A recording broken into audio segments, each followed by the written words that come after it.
It is such a pleasure to be back. Thank you so much for inviting me. We drove up and it was familiar. I felt like I was coming home. So thank you very much for including me in your series. So today we're going to talk about creativity. So is creativity important? How many people here thinks creativity is important? Fabulous, everybody. All right, that's great. So help me out. What is it? What is creativity? Anyone going to give me a definition? Definition of creativity. This guy's looking away from me. I don't want to answer. Don't be shy. What's creativity? New ideas. New ideas. Creativity is new ideas. Someone else have a different definition? Losing imagination. What is it? Using imagination. Losing your imagination. Great. I love that. Product. Product. Creativity is a product. It's a challenge. This is so interesting. If I required all of you as homework to write down a definition of creativity, I can assure you we would have hundreds of different answers. And this is a problem. It's a huge problem because we don't have a shared vocabulary around the creative process. This is so different from other fields. What about physics? Force equals mass times acceleration. We all know what force is, we know what mass is, we know what acceleration is. Those never change. By having a very clear vocabulary around physics or other fields like math or science or even music, we can all together talk about it in a way that we know what we're saying. And we also can then apply it. This building is standing up. We send rockets to the sky. We put submarines under the ocean. We do all of these things because we have a shared vocabulary. And I believe that the reason that people ask me every single week, come on, can you really teach creativity? The reason they ask me this is because we don't have a shared vocabulary and a process of going from the ideas all the way to actions. So I spent a good year trying to figure out if there was a way for us to create a shared vocabulary around this process. And I put together a model which I call the invention cycle. And today we're going to talk about it. You want to dive in? Okay, great. Let's start at the beginning, at the very beginning. Let's start at imagination. Now, imagination is very interesting. We're all imaginative. We're imaginative from the moment we're born, okay? Because imagination is just envisioning what doesn't exist. We would not be able to make it through our day if we were not imaginative. When I'm hungry, I imagine what I'm going to have for lunch. I imagine what's going to happen at the airport tomorrow. I imagine when I'm looking at a new job description, I imagine what that job is going to be like. We use our imagination every day. If we didn't use it, we wouldn't be able to function. Creativity then, in this framework I've created, is applying your imagination to address a challenge. Now, someone over here had that definition. Creativity is applying your imagination. So essentially, it's applying your ability to envision things that don't exist to solve a problem. It's actually creating something. So we do this again all day long. We do this when let's say I'm hungry and I open the refrigerator. I use my ability to envision what doesn't exist, a sandwich, to put things together in an interesting way to solve my problem of my hunger. Well, then we go on to innovation. And innovation is a little bit more complicated and certainly harder because this is applying creativity to come up with a unique solution. So ideas that are creative are new to you, but they're innovative if they're new to the world. This is a very important distinction. We so often conflate those words and use them interchangeably, but that's a huge missed opportunity. In fact, I taught a class called Creativity and Innovation for the last 15 years. And I have to tell you, I would have been hard-pressed to define the difference between them. And I think it's important for us to do that because it allows us to push past the ideas that have already been generated before to come up with ideas that are truly unique. Now, entrepreneurship is applying that innovation to bring it to the world. to scale it and bring it to others. And what happens is we now go back to the beginning, and this is why it's called a cycle, because the only way to be entrepreneurial is to inspire other people's imagination. So what this is a framework. This takes us from the seeds of an idea all the way to bringing it to life. And this is very similar to a baby learning to talk. Consider the fact that babies naturally babble. They make sounds. They just, that's what the little baby makes noises. They learn how to apply those noises to make words. They combine those words to make sentences, and they combine those sentences to make stories. Right? So you have this hierarchy going from sounds to words to sentences to stories. In the same way, you go from imagination to creativity to innovation to entrepreneurship. Now, an important point here is just like a baby has gone through that process, at the end, you can do everything, right? You don't have to do it in a linear fashion anymore. Once you have right? I can still make noises, goo goo gaga. I can still make words, right? Banana, okay? I can put together a sentence and I can tell you a whole story. In the same way, once you've gone through this process, you can go and use any of the pieces you need to use. So, there's something very magical about having a framework like this, because it now allows you to figure out what you need to do to be more imaginative, to be more creative, to be more innovative, and to be more entrepreneurial. So I spent a long time trying to figure this out. I made long lists of all the things that were required at each step along the way, and they were way too long. So I decided to squeeze it down to one action and one attitude.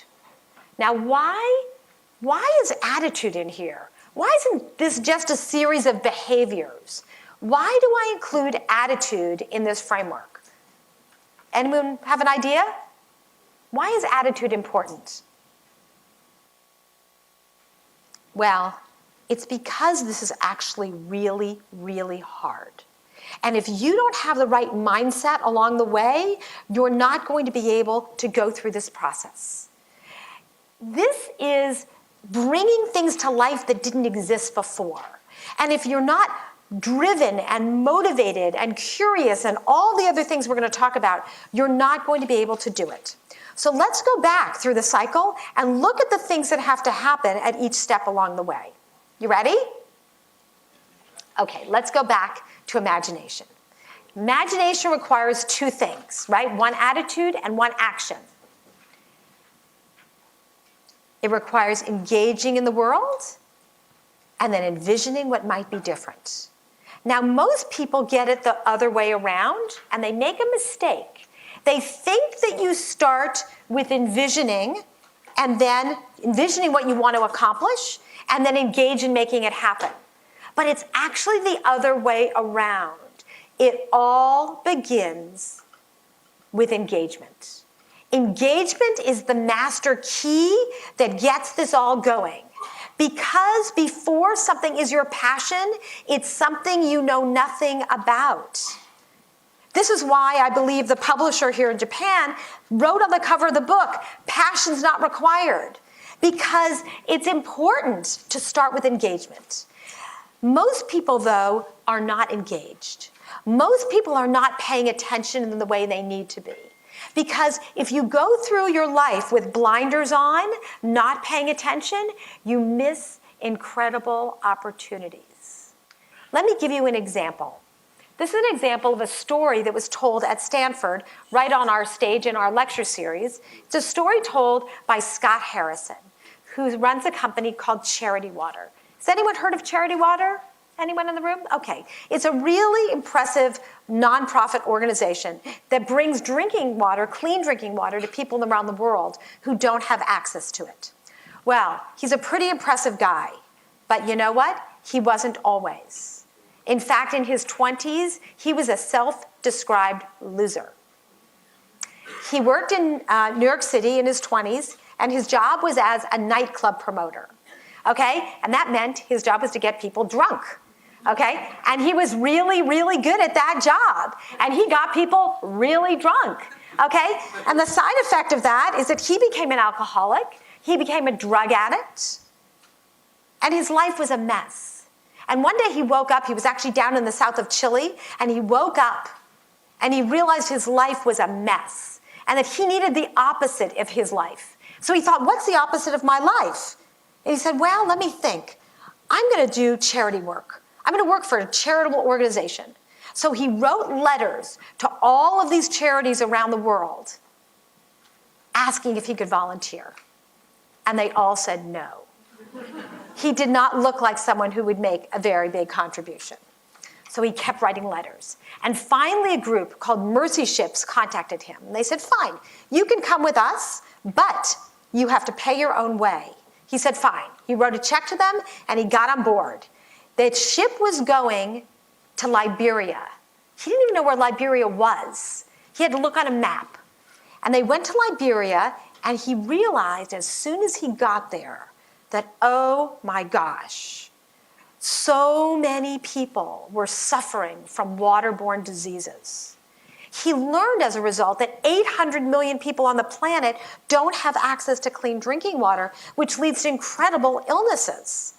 So he went back home to New York after that 2 weeks on the ship, and he said, I'm going to do something about this. And he used his skills as a promoter to promote awareness and to build resources to make clean drinking water available. Now, this is the point. He didn't wake up when he was a little kid and say, my passion is bringing clean drinking water to the world. It started with engagement. Had he not gotten on that ship, he would never have known that was a problem. In fact, if he had gotten on a different ship and gone to a different place, or he had gotten called by a different charity, he would have ended up doing something different. Before it's your passion, it's something you know nothing about. You have to engage in the world and start seeing places where you can make a contribution. Now, guess what? Every single day, we trip over problems that are in our path. You know, a crack in the sidewalk. Wow, that's really bad. We shouldn't have that crack in the sidewalk. Or some injustice somewhere. We don't get involved with everything. But once we see something that we decide, you know what? I want to do something about that. That's a problem I want to solve. We move on to the creativity stage. And creativity requires two things. It requires motivation and experimentation. But here's the trick. You don't need a lot of motivation. You just need a little motivation. And this is what people make a mistake also. They think, I need a big motivation to solve world peace. Okay? Or I need to bring clean water to the whole world. You just need a little motivation to do a little experiment.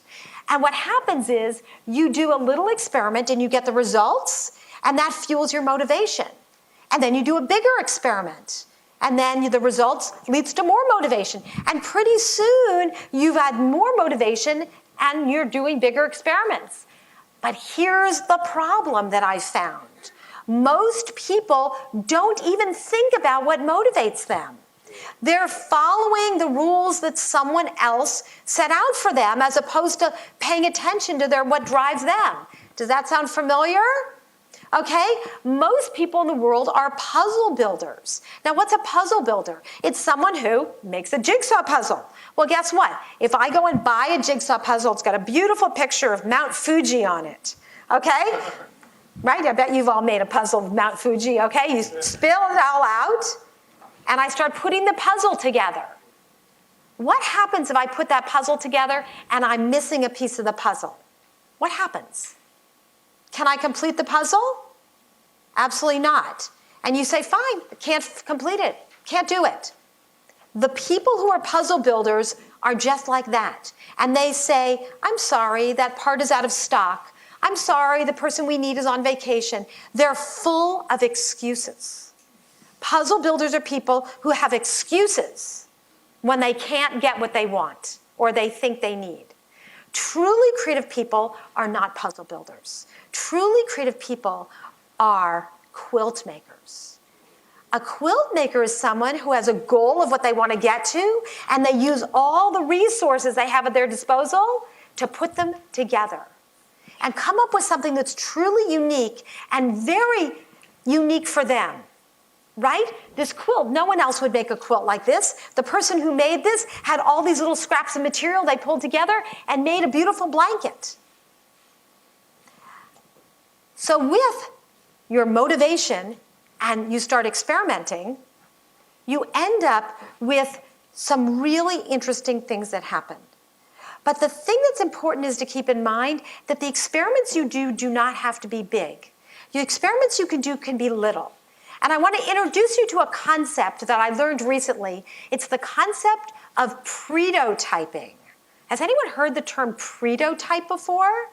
Okay, this is going to change your life, okay? So a prototype, you all know what a prototype is. You build something, I'm going to make a prototype of this clicker and see if it works. It might not be so pretty, but it's going to have all the functionality. A prototype tests if something will work. A prototype tests whether you even want to work on it in the first place, right? Imagine we made one of these and no one actually used it. We put all the time and energy into it and no one used it. That would have been a waste of time. Let me give you an example. How many of you have seen the movie Minority Report? Some of you? Okay. I actually haven't seen it, but it doesn't matter. Okay? Doesn't matter. There's a scene in it that's a famous scene in the movie where Tom Cruise is controlling the computers, right? It's probably in the trailer for the movie. That's all I've seen. Okay? He's controlling the movie, the computer with his hands, right? Looks very new age. We could all say, wow, I would love to have a computer like that I could control. So I want to do a little prototype here. I want all of you to put your hands in the air. Everyone put your hands in the air, okay, and control this computer. I want everybody doing this. Somebody up here should make a video of them all doing this. No, big, like big. You're moving everything around. Okay, keep going, keep going. How long are you going to want to do this? Not so long, right? That was a prototype that showed we really don't want to control a computer that way. Okay, that was like we didn't have to build a computer. We didn't have to build the software. We didn't have to hire anyone. We just did that and said, you know what? That is not going to work.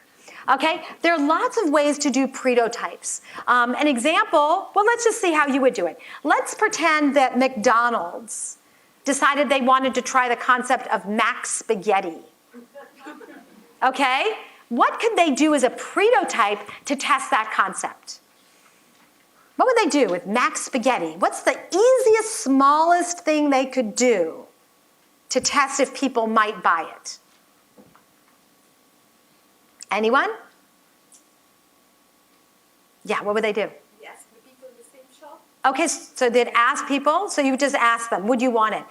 Surveys are not very helpful, and the reason is it's just someone's opinion, right? You really want some real proof, because if I asked your opinion about whether you'd want a computer that you controlled this way, you might say, sure, I'd like that, okay? But it didn't really give you the data you needed. What's another way? How can we test it? Yeah. Put it in the Big Mac. Okay, so you have to make spaghetti and put it in the Big Mac and see if people go, oh, that's really yummy. I would just like the spaghetti. Throw away the Big Mac. Okay, anyone else? Yeah, what would you do? Hold the try event with the colleagues. Do a trial. So make the spaghetti and have people try it. What if I don't even want to make spaghetti? I want to do it so simply, I don't even want to have to cook any spaghetti to test this idea. I want it to be as simple as testing whether people would control a computer that way. What's the easiest thing? What can I do? Pretend to be eating spaghetti in McDonald's. Okay, that's an interesting idea. In fact, the word prototype comes from the idea of pretendotype. So you're onto something, the idea of pretending to eat it. You don't even have to do that. You know what you could do? You can put it on the menu. It's called a false door, okay? So you put it on the menu, right? How long does that take? Put it on the menu, and you come up and you go, wow, I'd love to order that Mac Spaghetti. And I go, I'm really sorry, we're out of stock, but here, have a coupon for some extra fries, okay?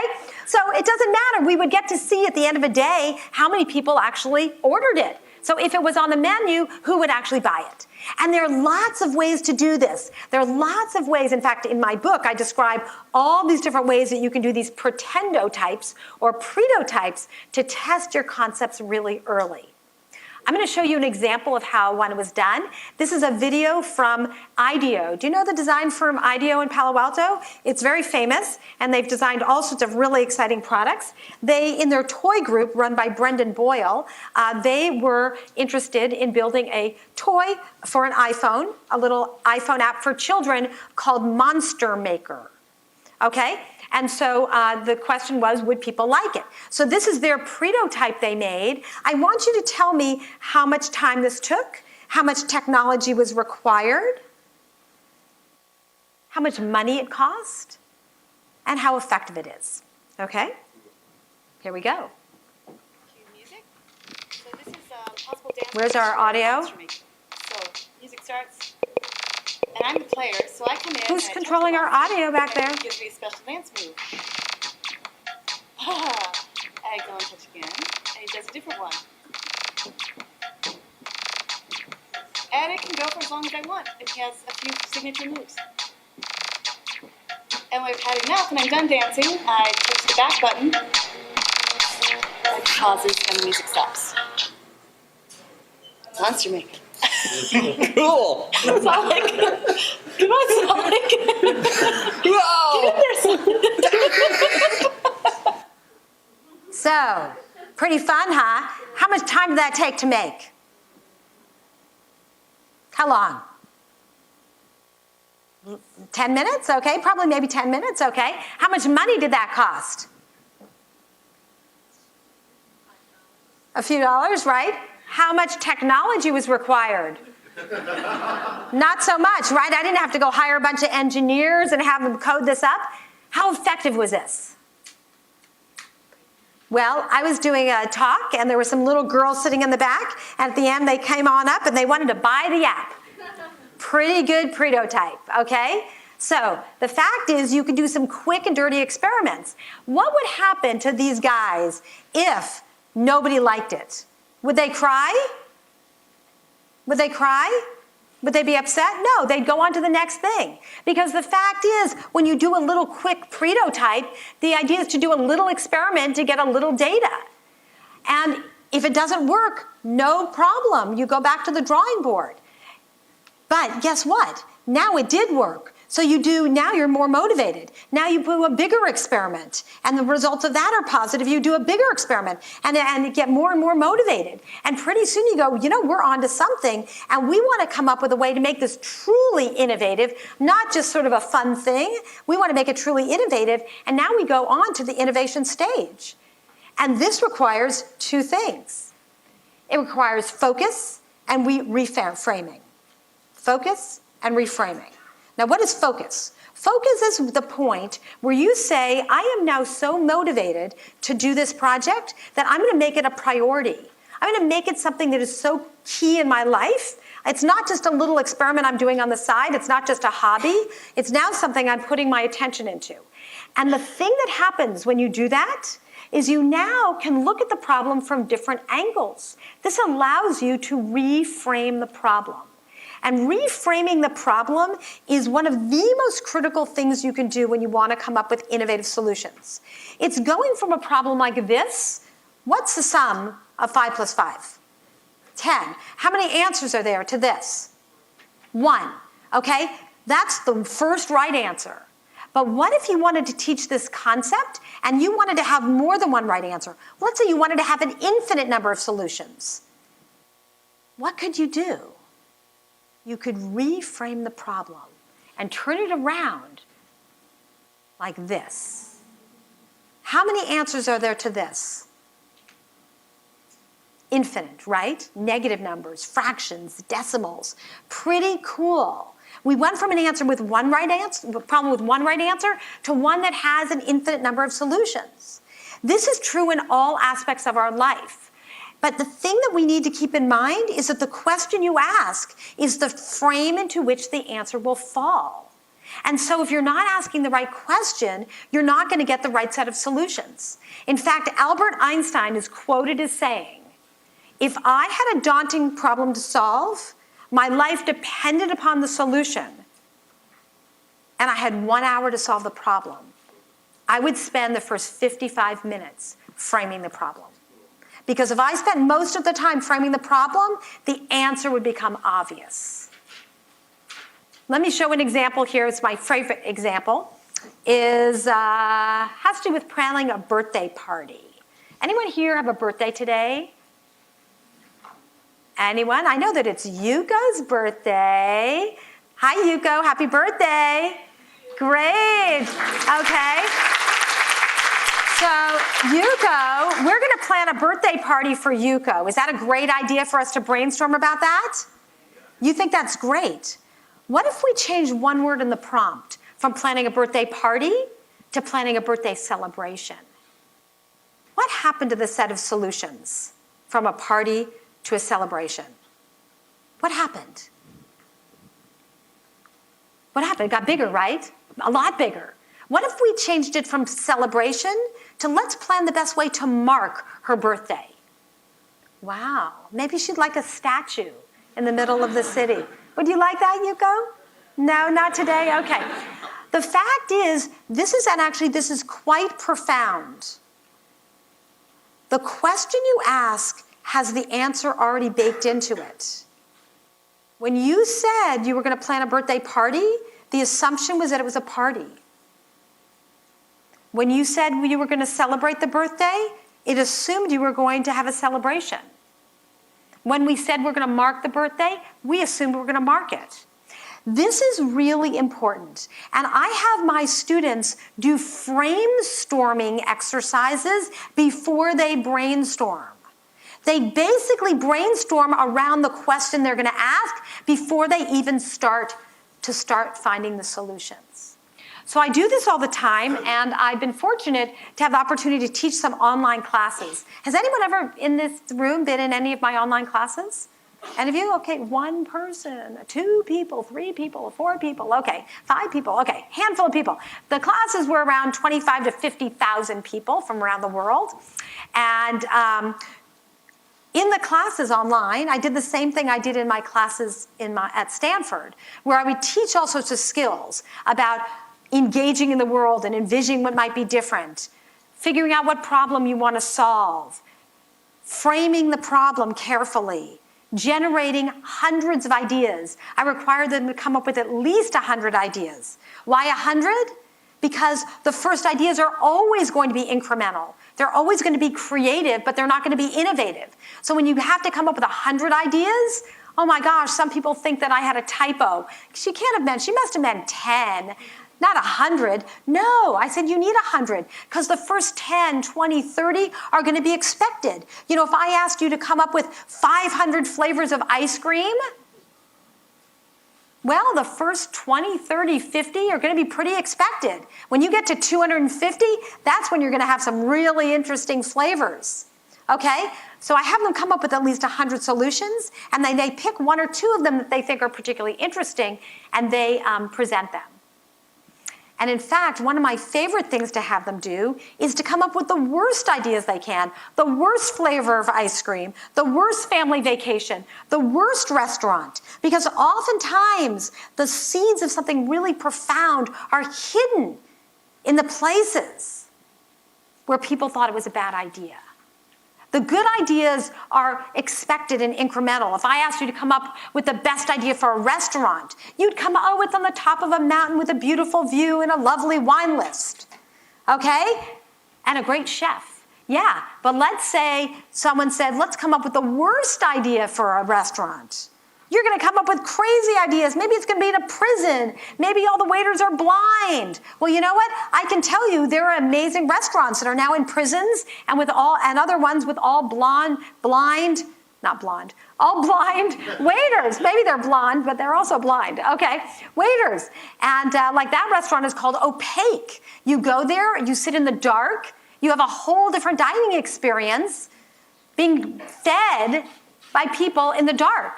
Okay, so would that be an interesting place to go? Super innovative, totally different, really interesting. Not the same restaurant you've gone to all the time. So I give problems, and the problems are sometimes one word. A word might be as simple as pets.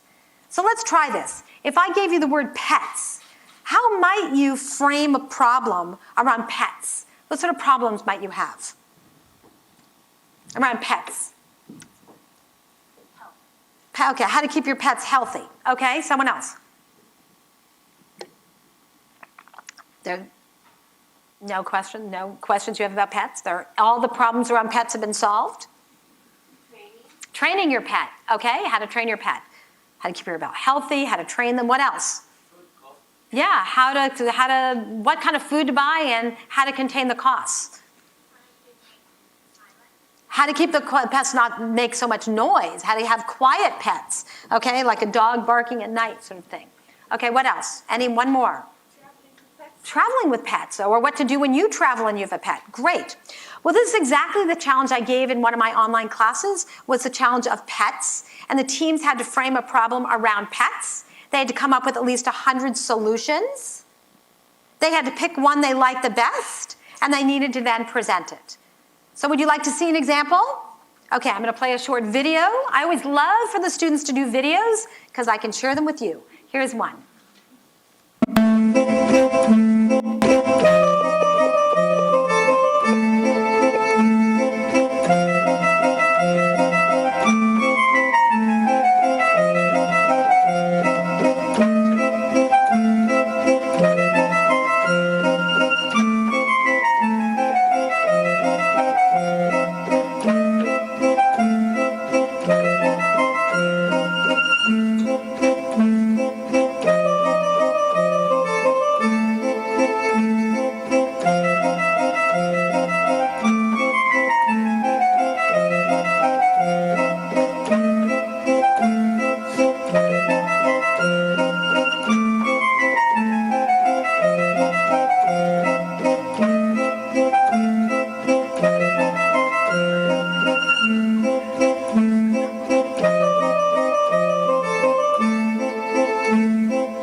Pretty cool? Great. Super. So now you've come up with your great idea, your fortune-telling fish, okay? Now what do you want to do with it? Now you say, we need to bring this to the world. Now you need to be an entrepreneur. And you move to the entrepreneurship phase, which requires two things. It requires persistence and inspiring others. So what's persistence? Persistence is essentially grit. Okay, you know the term grit. It's about essentially pushing through when other people think it can't be done. It's pushing through when you think it can't be done. It's basically being confident that it can be done and figuring out how you're going to get there. And this includes all the things that go into running a venture, which are really hard. Okay, so all the other things my colleagues teach, like strategy and marketing and finance and organizations and leadership, negotiation. These are all the things that fit into grit. But one of the most important things you need to do when you're trying to bring your ideas to life is you need to inspire others. Because guess what? You're not going to be able to bring it to life by yourself. You're going to need people to join your team. You're going to need people to fund your venture. You're going to need people to buy your product. You're going to need people to go get on social media and tell everyone about it, okay? It's critical to get other people on board. But you know what? It's actually not that hard if you tell a compelling story. It's all about telling a story that people can put themselves inside of. So, how do you tell a story? Well, I'm going to tell you, it's not that hard. In fact, you tell stories all the time. But here's a framework that I like best. And it came from some other people who have been doing this for years and years at Disney. Okay? How's this? Once upon a time. Do you know that? Once upon a time? Okay, once upon a time and every day. So that sets the stage of where we are right now. Once upon a time and every day. That sets the problem until one day. And that's the transformation. That's what you're doing. That's what your contribution to the world. Until one day. And because of that, and because of that, and because of that, and because of that, and because of that, Those are all the consequences of your behavior until finally and ever since then. So what you actually had is the way the world was, your intervention, or the way it is now, your intervention, and the way the world looks later. Okay? And this sounds easy, but it's actually really tricky to practice this. If you're doing a PhD defense, tell it in the story format. Okay? This is the way the world is, and we don't understand this. And here are the experiments I did, and now we understand. Okay? If you're giving a business pitch, here's the problem I'm trying to solve. Here's how we're going to solve it, and here's what the world looks like afterwards. Let's say you want to convince your family to go on a vacation to some exotic place. You can tell the same sort of story, right? Here's the way our life is. Here's where we should go, and here are the experiences we're going to have. Okay? Telling a story. I'm going to share an example of how I use this in my classes. I have been very fortunate to be working with an organization called The Last Mile for the last couple of years. And this is an organization that teaches entrepreneurship at San Quentin State Prison. So this is a maximum security prison in California. And I've been going there and I've been teaching entrepreneurship to the men. Truly inspiring. These are folks who have often been in prison for 20, 25 years. Imagine what their life is like. And when they get out, they're going to have to reinvent their life. They certainly can't go back to the life they had before. That doesn't even exist, even if they wanted to. They need to reinvent themselves when they get out of prison. And so being entrepreneurial is critically important. Well, I did a project with my students where we worked with The Last Mile at San Quentin. And the students were challenged to redesign the experience of going from prison to freedom.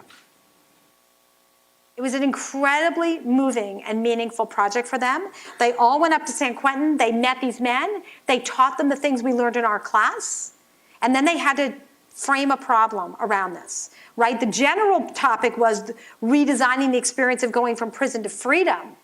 But they could pick anything within that. Some focused on reintegrating into their community. Others focused on getting a job. Others focused on education. Others focused on housing. All of these were problems that needed to be solved. So once they framed that problem, they had to come up with how many solutions? 100 solutions, okay? They had to then pick a few of them to prototype, and the one they liked the best, that had the best results, they had to tell a story. So I'm going to play you a short video from one of the teams that was in the class. Prison is tough, but at least there are rules. The reentry process is less secure.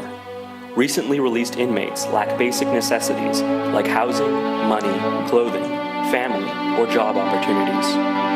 Without guidance, shelter, or support, many former inmates feel trapped and fall into the same harmful habits that landed them in prison. These individuals need a point of contact, a level of consistency, and a modicum of emotional support to start over. Project Homebase is a host family exchange program created as an effort to incorporate life skills, a support network, and adequate shelter into a cohesive experience for recently released inmates. Upon reentry into society, any inmate with no place to go is assigned to live with a local volunteer family. These families provide housing and help the individual gain life skills like budgeting, cooking, and resume building.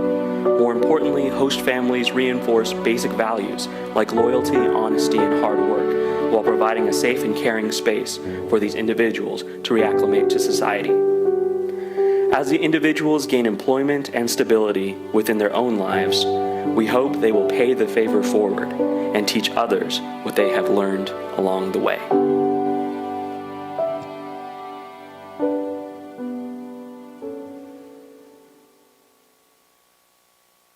Pretty amazing. Clearly, the students walked away not just learning all of these skills, but feeling empowered that they could tackle really big problems in the world, like going from prison to freedom, and apply these skills to address those challenges. And in fact, many of the ideas that the students came up with were actually applied very shortly afterwards because the prison realized these were really, really valuable and innovative solutions. So Now you've gotten to this entrepreneurship stage. But what you're doing now is inspiring others' imagination. Because guess what? Most people are not at the beginning of this cycle. Most people are waiting to be inspired by you, or you're waiting to be inspired by others. Think about it. A company like Apple, right? There was one Steve Jobs, but Steve Jobs inspired other people to join his team. And then they inspired others to join their team, and on and on and on. And this ended up leading to wave upon wave upon wave of more imagination, more creativity, more innovation, and more entrepreneurship. And this is why this is such a powerful model and framework, is because it allows one person to start with an idea, start with a problem that they are passionate about solving, and then getting others on board who then add to that. This is why entrepreneurship and innovation are such powerful tools in our organizations, in our teams, in our country, because it leads to really scalable change. Now, an important thing to keep in mind is that not every person is going to be a master of all of these skills, but every organization needs to cover all these bases. You need the imaginers who come up with the big ideas and the problem, figure out the problem to solve. You need the creative people who solve the everyday problems. You need the innovators who come up with the breakthrough solutions, and you need the entrepreneurs who know how to scale the ideas. I'm going to guess that some of you in the room go, you know what? I'm not the person who loves to come up with the ideas, but give me an idea that you have that I'm behind it. I'm going to help scale that. There are other people like me. I love to work at the very beginning of this. I like the imagination, creativity, innovation piece. And then guess what? I like to hand it off to someone else. This is why I like to write books, because I get to be innovative, and then I hand it to a publisher who goes and takes it to the next step. They're the ones who package it and market it and sell it and distribute it. And I say, thank you so much. I couldn't do it without you. But there, hopefully, then, was leading back to imagination. We go back and inspire your imagination. Who knows what you're going to do with the things that you learn? And then the next wave of the people who you influence and what they're going to do. Now, an important thing to keep in mind is you can short circuit this cycle. There are people who go directly from creativity to entrepreneurship. Right? If you start a cover band, you start one more coffee shop, okay? Then you can you're an entrepreneur who is commercializing something that's creative but not innovative. But if you do that, you should be aware. You should be aware that you have missed an opportunity to do something totally unique. And this is why this model is important, because it allows us to distinguish between being imaginative, creative, innovative, and entrepreneurial, and you know who you need on your team to help you, you know where to start, and you know where you're going. It also provides you with a really clear set of tools, the attitudes and the actions that you need to get through this process. This allows us to learn this in the same way we learn physics. It allows us to teach it. It allows us to practice it. And it allows us to master it. And with this set of tools, we are all much more prepared to get ideas out of our head and into the world. Thank you.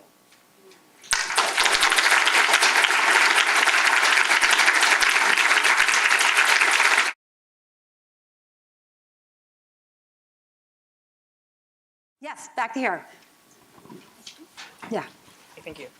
Hi, Dr. Seelig. Thank you very much for the talk. It's really inspiring. Thank you. And I'm very fascinated by the fact that the story you were sharing about Scott Harrison, about the charity water, is really inspiring. And I have a question that I've been thinking for a very, very long time.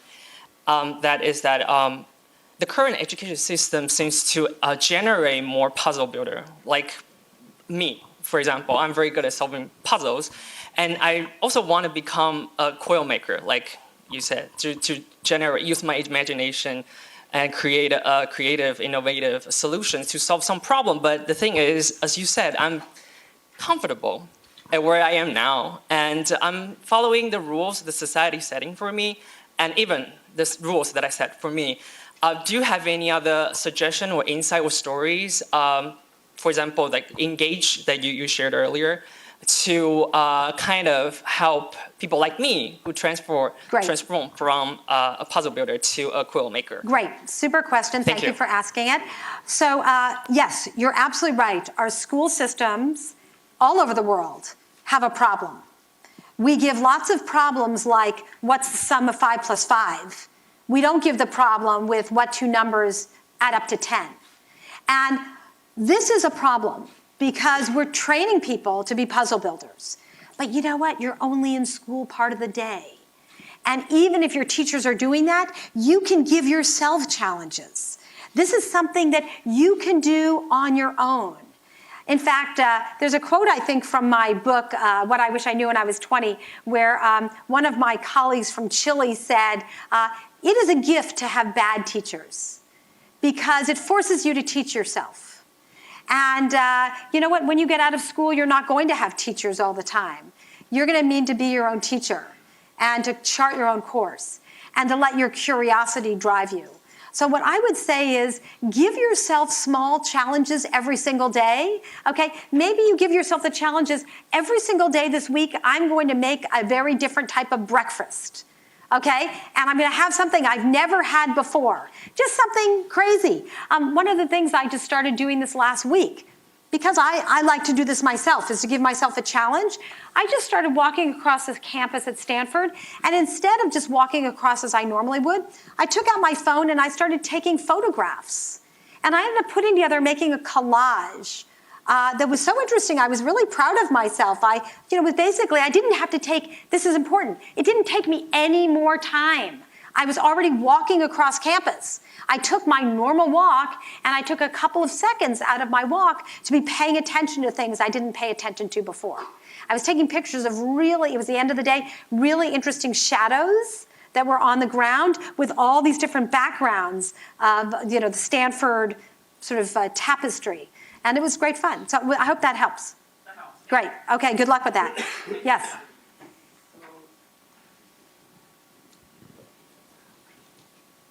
I cannot quite understand the focus, what focus means in your context as a necessary behavior in innovation. Could you some more examples about focus? Great. So focus means making something a significant priority. And one of the things that we do all the time is we distract ourselves. We have lots and lots and lots of distractions. Okay, how much time during the day do you spend on Facebook? Okay, or Instagram, or Snapchat, or whatever your favorite app is, okay? How much time do you spend doing that? How much time do you spend distracting yourself from things that are important? One of my favorite ways to think about this comes the work of Stephen Covey. Do you know Stephen Covey, who wrote about it, sort of efficiency, habits of successful people? Well, he has a 2x2 matrix. And it's basically on one axis is important, and on the other axis is urgent. Now, most people will live their life in the quadrant of urgent and important. Now, you might think that that's a good place to be, but it's not. You want to be doing the things that are important, but not urgent. You want to be doing the things that get you ahead of the game, so you're not just waiting till something's an emergency. So thinking about the activities that you have in your life and figuring out where the priorities are and then really focusing on those. Does that help you? Great. Yes.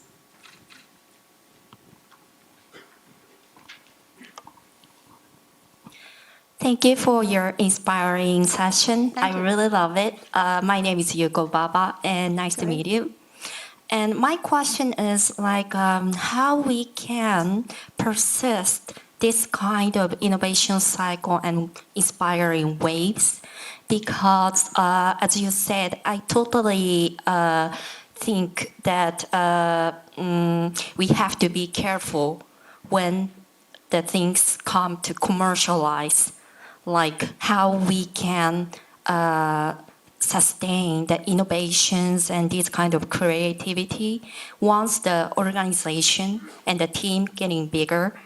Some things happen, like it is sometimes difficult to continue these kind of cycles. So I wonder, like, maybe you gave us some hint, like maybe we can reframe the problem and think 100 ideas. And I'm wondering, you saw a lot of cases of entrepreneurs who inspire the world, and if there is something we can learn from them, how we can continue such kind of the cycle, please share. Great. So I think your question is, how do you manage to keep this going when you've got a large corporation?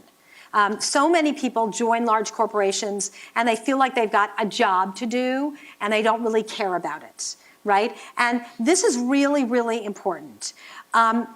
When you have a founding team of an organization, people are very motivated, they're passionate, they're driven.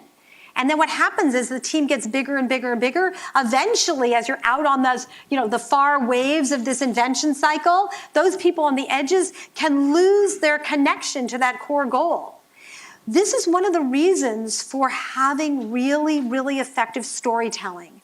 If a company has a very strong mission and a very compelling story about what they're doing, it does spread throughout the entire organization, and people really care.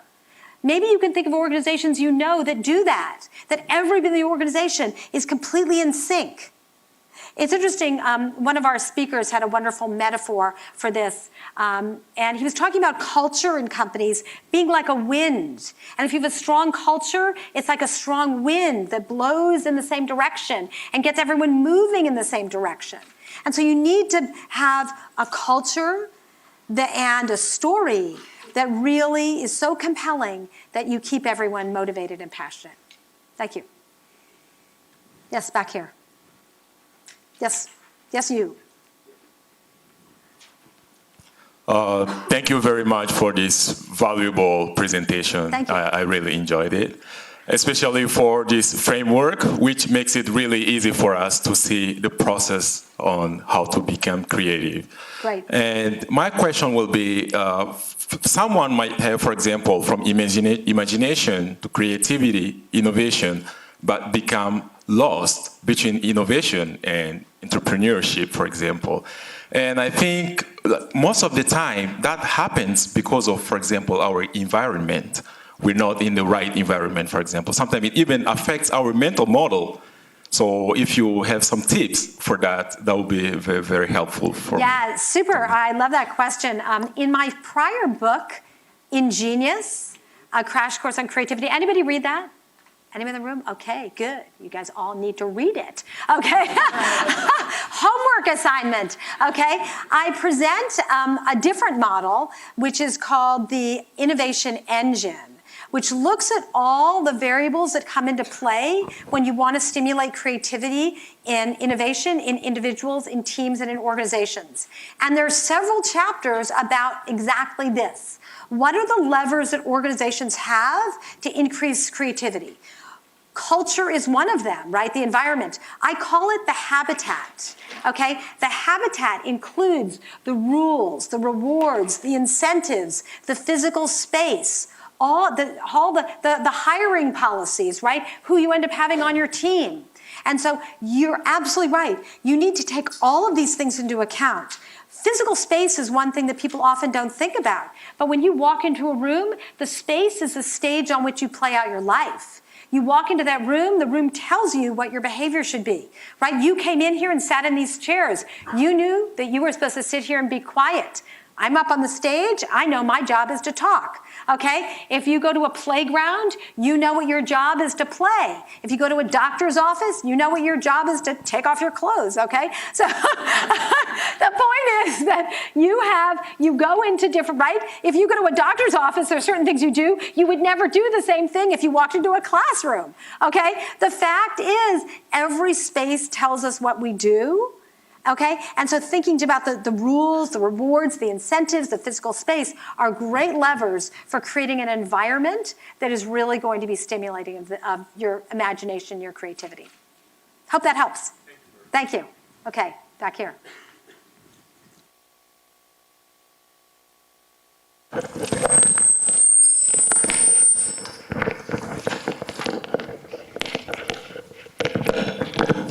Excuse me.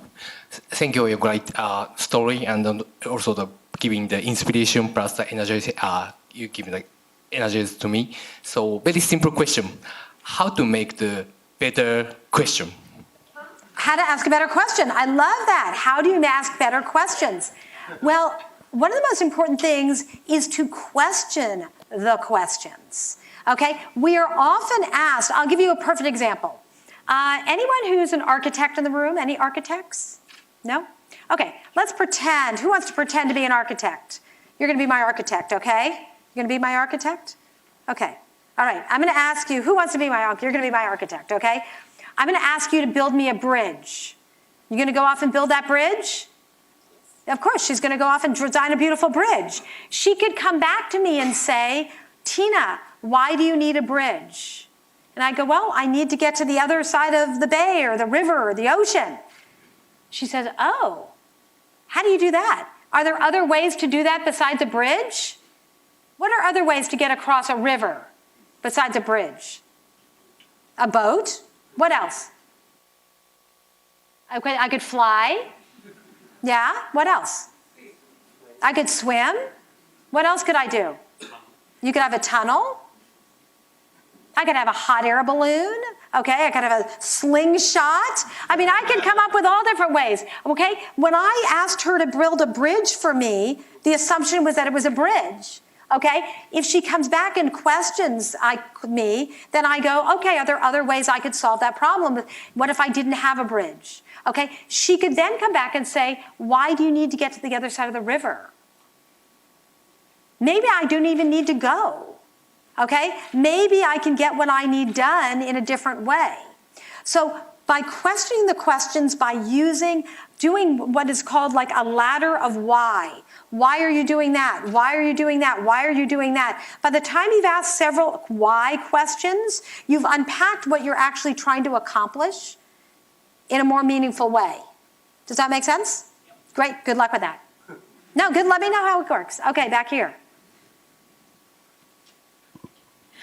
Thank you for your speech presentation. I have two questions. So one is about the storytelling. You said like for the innovation, and entrepreneurship, storytelling is very important. But I think that especially for Japanese people, are not tend to good at making a good story for like inspiring others. Oh my goodness, you know what? I grew up reading Japanese fairy tales. They were amazing stories, okay? I just don't believe that. And I'm going to tell you, I don't believe that people in Japan are not creative. I don't believe that people in Japan aren't entrepreneurial. I look around the city and I see amazingly inspiring things. So don't undersell yourself, okay? I bet you're a great storyteller. But anyway, what's your question? Okay. So I just want to make, for not only me, but for the Japanese people tend to be very shy to express what their ideas. But it's okay. But for the next question is like, what is your meaning of the difference between engage and passion and the interest? Engage. Oops, look at my thing went away. We're going to get this back here. Hold on.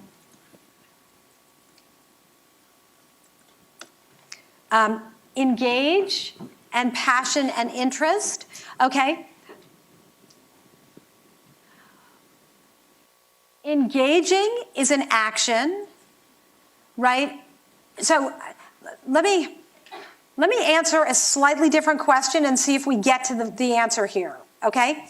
If you take all of the attitudes here, if you take all the actions in this cycle, right? The actions were engage, experiment, focus, and persist. Those are all the actions. Those make you very effective. You're effective at whatever you do. If you're engaged, if you're engaged, you're motivated, you're focused, and you're persistent. You're effective. But if you take the other four, the actions, where you're envisioning, you're experimenting, you're reframing, and you're inspiring, now you're becoming imaginative. Now you're becoming, oh gosh, I'm just like, it's so late for me. My brain is on California time. Don't even tell me, okay? Now you become very, very innovative, okay? So essentially your actions, your attitudes make you effective, and your actions make you imaginative. I don't have the right word there, but the point is you have to put them together. And so that when you talk about what's the difference between all of those, they're all part of the puzzle that together allows you to make this work. One thing to keep in mind is as you move through this cycle, it gets harder. Okay, being imaginative is something we do all the time. Being creative is the harder. Being innovative is harder still, and being entrepreneurial is the hardest piece. And so you need to be this is very, very important. The more motivated you are in the creativity stage, the more persistent you will be in the entrepreneurship stage. And so if you tackle a problem that you're not really motivated, and I'm sure you know what this feels like, you take on something you don't really care about, that's why you end up not being persistent enough. Because when you get later in the cycle, you really don't have enough energy to move you forward. Okay, another question over here.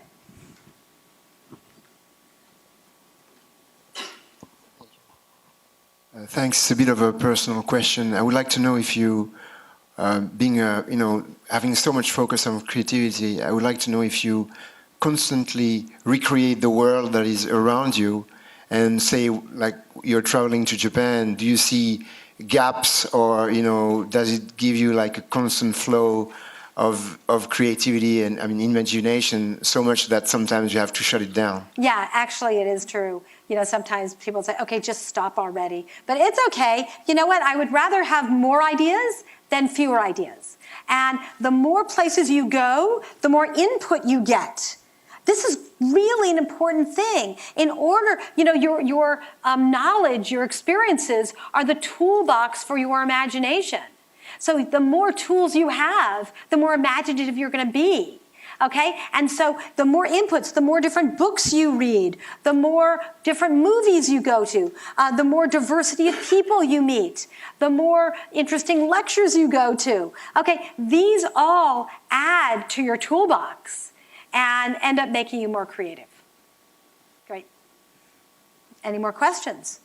Okay, we'll take here and then back there. Yeah. Okay, thank you so much for the interesting talk. I want to ask the opposite question. Like, we always hear recently about entrepreneurship and successful startups, but sometimes I think they make things seem too easy to people. Maybe they would start it without really having something, or without imagining how maybe difficult it is. So I want to see how you think of that. Listen, you're absolutely right. Bringing a venture to life is incredibly hard, really hard. That's why grit is up there, persistence, because this is hard work.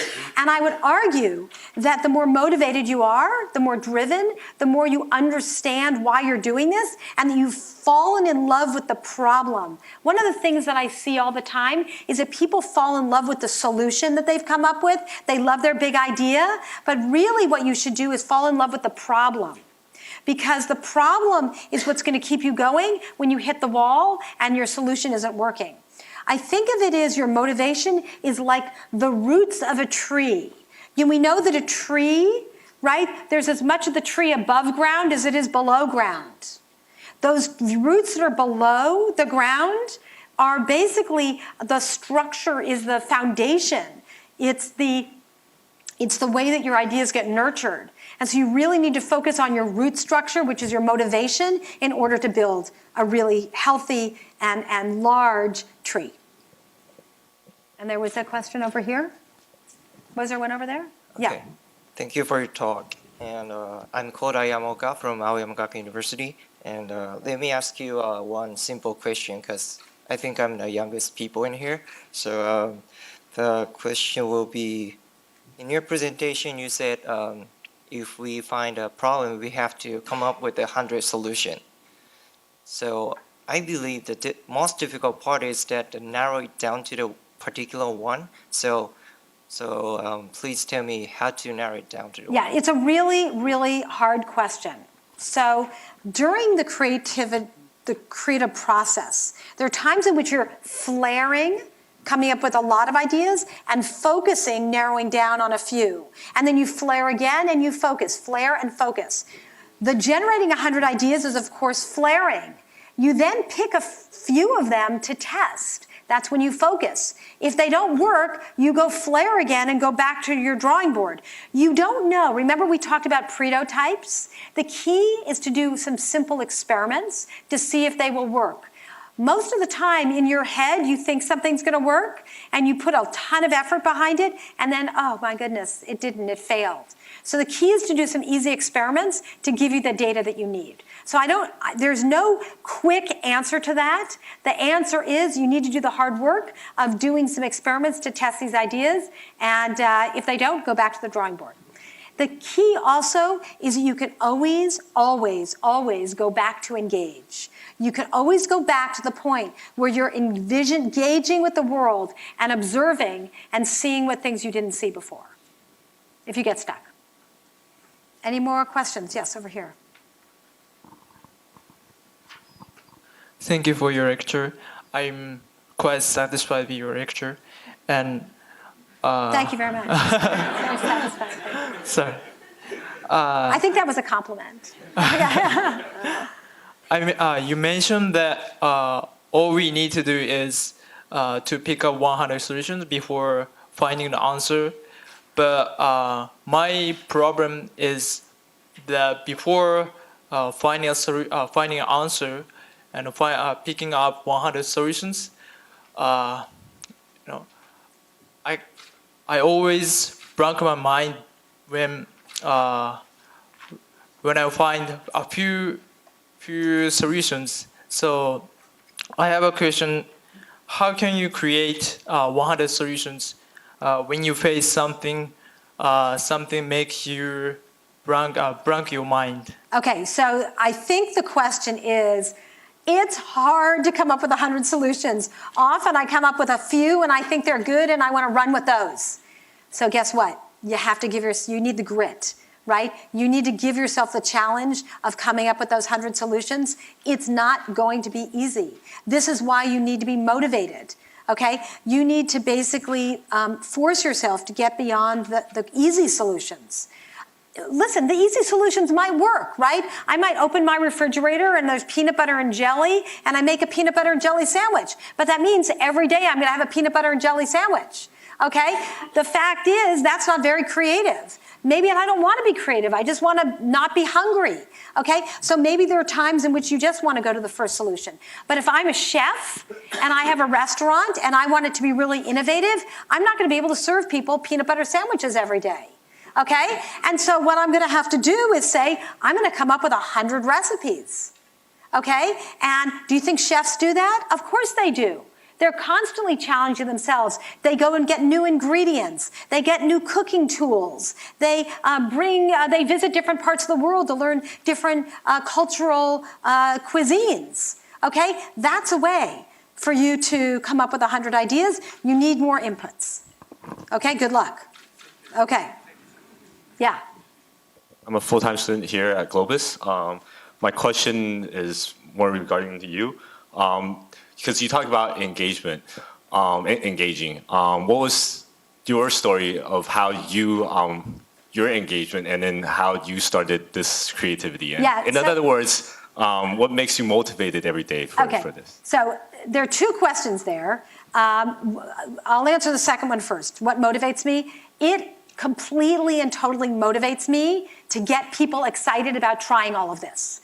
Because I see people transformed before my eyes when they see the world as opportunity rich and full of possibilities. when people start looking at problems as opportunities for creative solutions, when they see that they can do more with less, when they make amazing things happen. That motivates me, okay? But when you talk about how my story, I am a huge believer that when you get a job, any job, you are not getting that job. You're getting the keys to the building. And so this is what I do. When I got a job at Stanford 15, 16 years ago, I got a job, and it was a very entry-level job. I tell this story in the book. I'll share it with you now. I decided I wanted to go back to work. My son was old enough that I was writing books, I was writing kids' books, and I wanted to go back to work, and I wanted to work at Stanford. And so I was looking at lots of jobs that were posted. And there was a job that was posted that was about helping to run this entrepreneurship center in the School of Engineering. And I printed it out, and it looked kind of interesting, but I ended up crumbling it up and putting it in the garbage. Why did I do that? Well, I did it because the job was way too junior. I mean, it didn't pay very much at all. In fact, it paid practically nothing, okay? And I already had a PhD. I'd started a couple of companies. I had been a management consultant. Why was I gonna go in and take this junior level job, okay? But the next day, I pulled it out of the garbage, and I flattened it out, and I said, you know, there's something in here. This is a cool opportunity. I'm gonna apply anyway. So I applied, I ended up having a ton of interviews, and I was fortunate enough to be offered the job. So I came in at this junior position.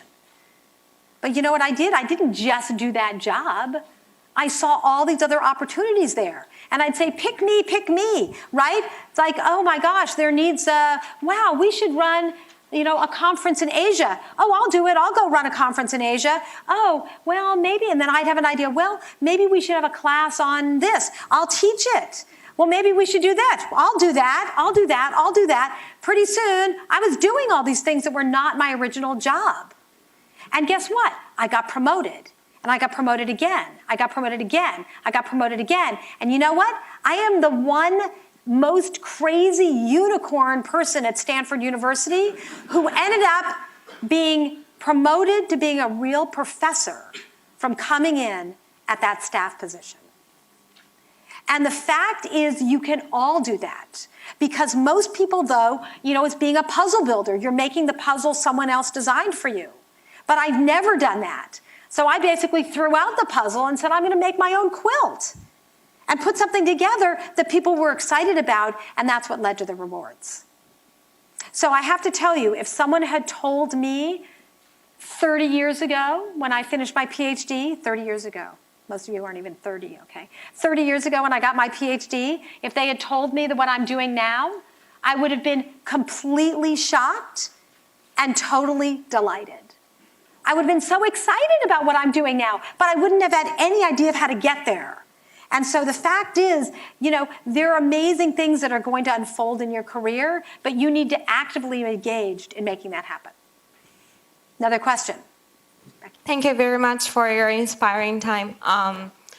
So you published a book, you lecture at Stanford, and you deliver key messages to students and all the people in the world.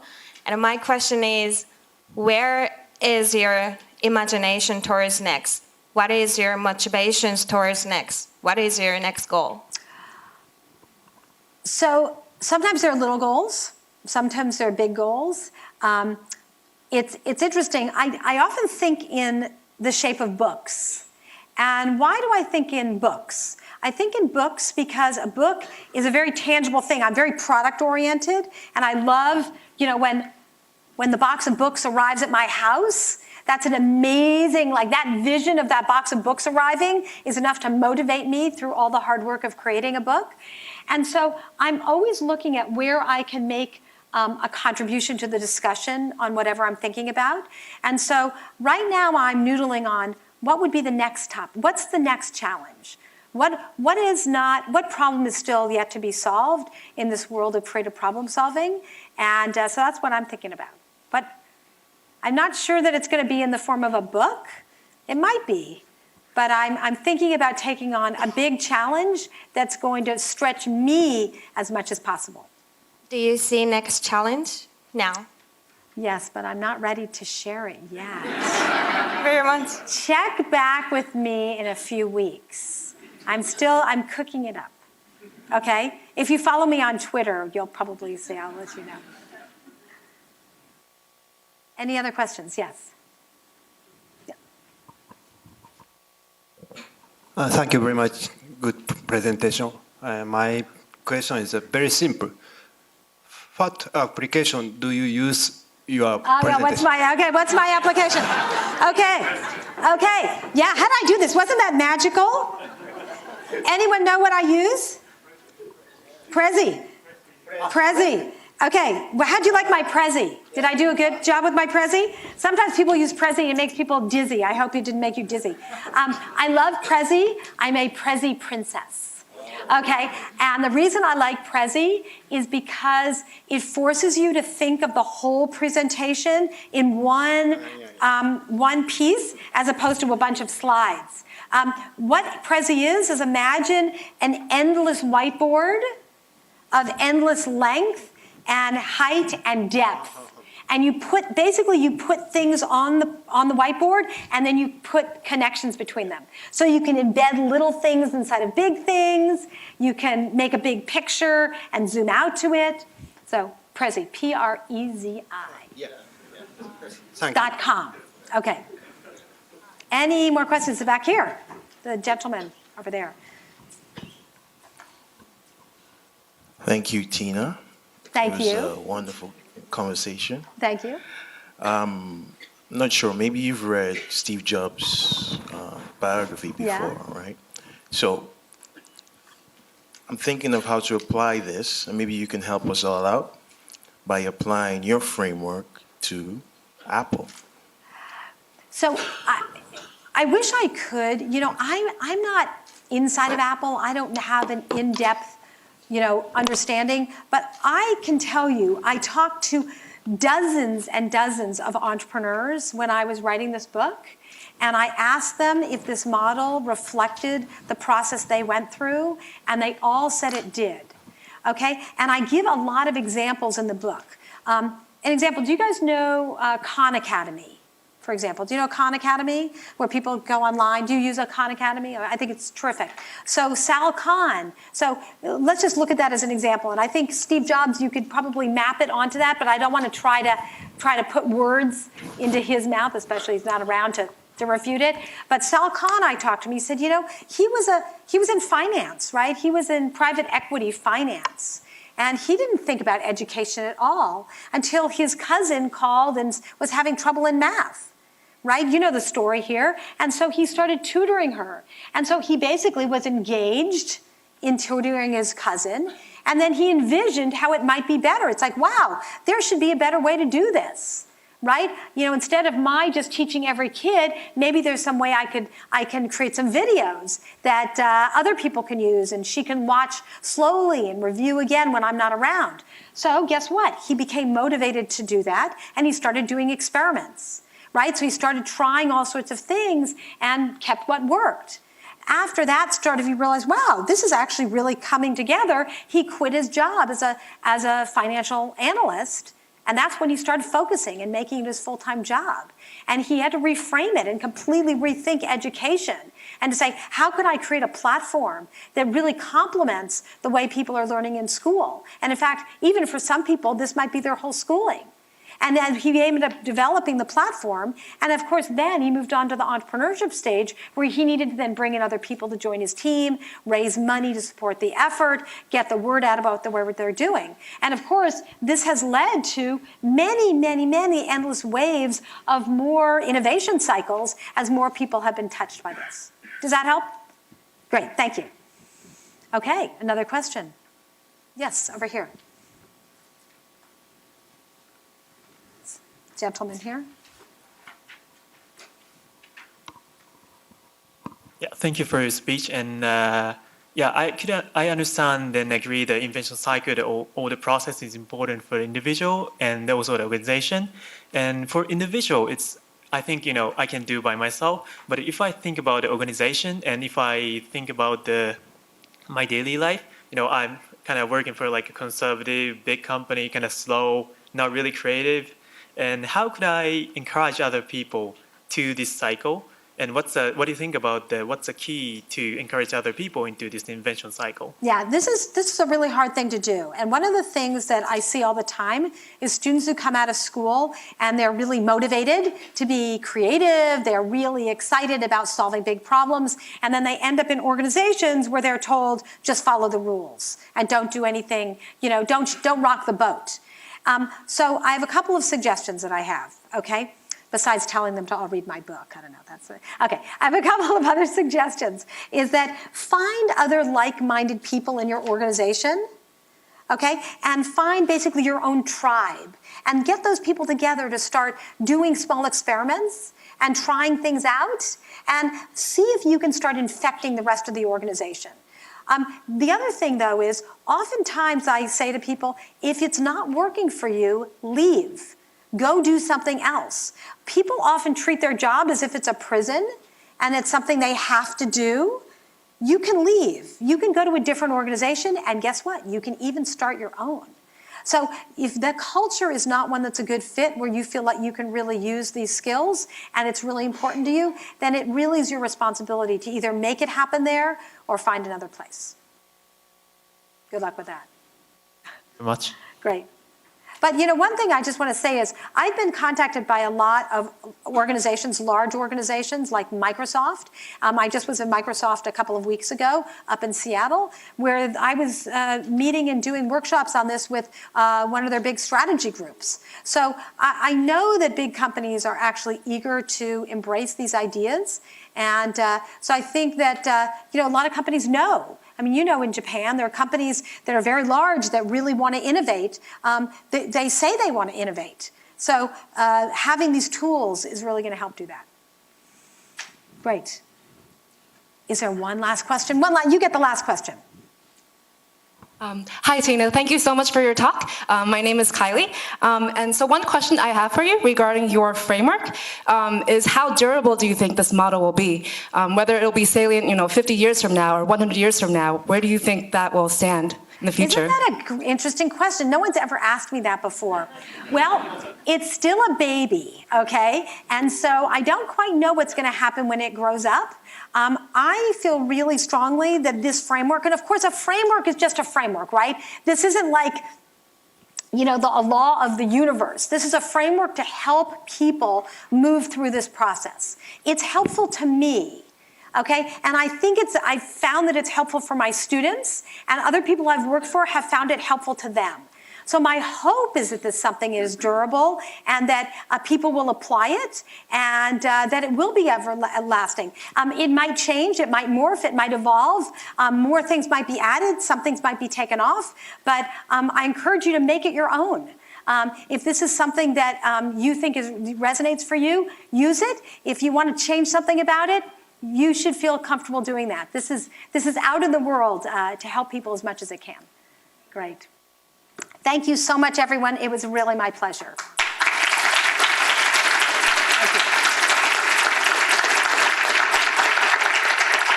And I know she didn't want me to do this, but I want to call out my really special translator, Yuko. Can you just wave your hands around? She is very shy and the most talented translator I have ever met. Thank you so much.